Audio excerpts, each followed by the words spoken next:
Good morning, family. This is Dr. G with Be Organic with Dr. G. I know it's been a while since we've done a video, but I've been waiting a while to get this out for you guys because I wanted to really make sure that it was on point for you. With everybody being home, not being able to get into their gyms, we've been working out at home. I just finished my workout with my friends and my family early in the morning, making sure we get it in the day. But we need to make sure that we're doing things properly and we're doing it functionally. So today's video is how to run without having pain. Now, for the most part, we have never been taught how to run functionally. We've been taught how to run to sprint. We've been taught how to run for long distance, whether you were in cross country or you sprinted. But when you are running for a workout, it's a very different thing. We want to run to prevent pain, but also maximize that workout. I'm gonna let these cars go by real quick.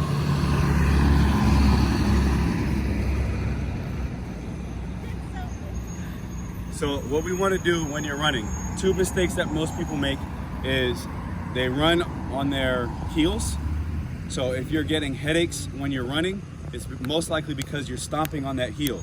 You're digging that heel into the floor like that, and that shock is going up through the leg, up through your hips, through the back, and it's stomping up into the head and shoulders.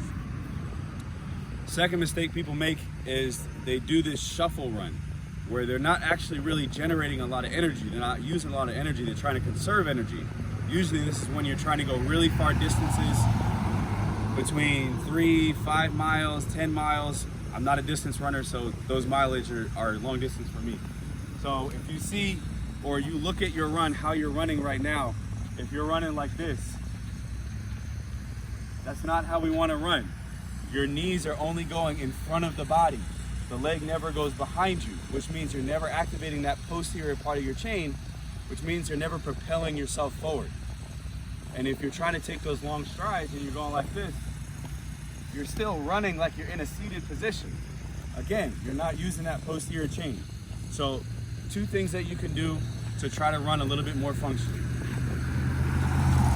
First one, run on your toes, right? We don't want to be crazy up here, but we want to be here. We want to keep it bouncy. Your heels should not touch the ground, but they can get like that close.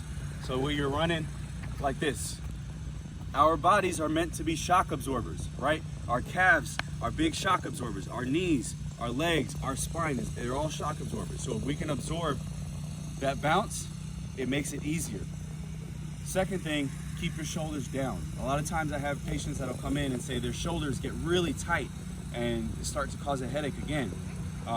It's because we're running up like this. Let your arms come down, let them relax, let them go through that range of motion. Third thing, most important thing with this, you're on your toes already, now you want to use those glutes. You got to push your body forward. Get that leg behind you so that you're actually propelling yourself forward. The way to do this is you lean a little bit more forward, almost like a sprint, but not down here, right? You're going to lean forward, and that way you're kicking up, and you can even drag that heel up a little bit, and that'll engage your hamstring and your glute a little bit more, make it a little bit easier if you don't really understand the concept of squeezing those glutes, those big butt muscles in the back. They're there, we have to use them. And when we use the glute muscles, instead of using our quads and our hip flexors like this, we can let that tension come out of the lower back. I have a lot of people who come in and say, every time I run, my lower back hurts like crazy. And that's because, again, we're in this seating position and our hip flexors are pulling super tight, but you still gotta try to come upright so you get this hyperextension in the lower back. I hope this was a helpful video for you. It's been coming for a long time. I've been meaning to get it out, but I appreciate your guys' patience. Love you guys for paying attention to all the videos, commenting, liking, posting, all that stuff, sharing to your friends and family. We got some great news. We have a brand new clinic opening up in Hamlin, Winter Garden area. Mark your calendars, November 1st. Look out for our new post for our text in so that you can make sure you get your free first visit, that initial visit at our new clinic on November 1st over in Hamlin. It's been great, family. Be Organic with Dr. G. Have a beautiful day. Bye.